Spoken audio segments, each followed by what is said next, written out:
Let's learn how do we divide the number 326 by 2 using the long division method.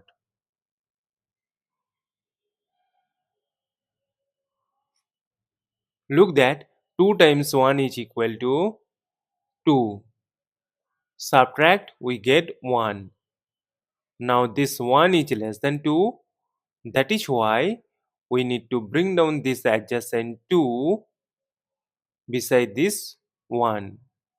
Now 2 times 6 is equal to 12. Subtract, we get 0.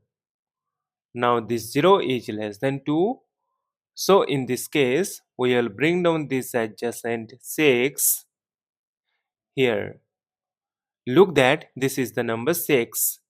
So we will remove this 0.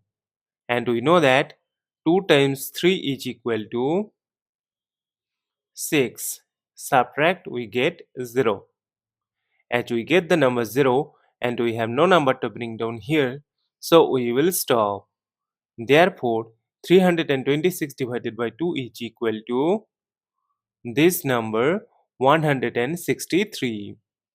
And this is our final answer. Thank you for watching. Please like, share and comment on the video. Also do subscribe our channel.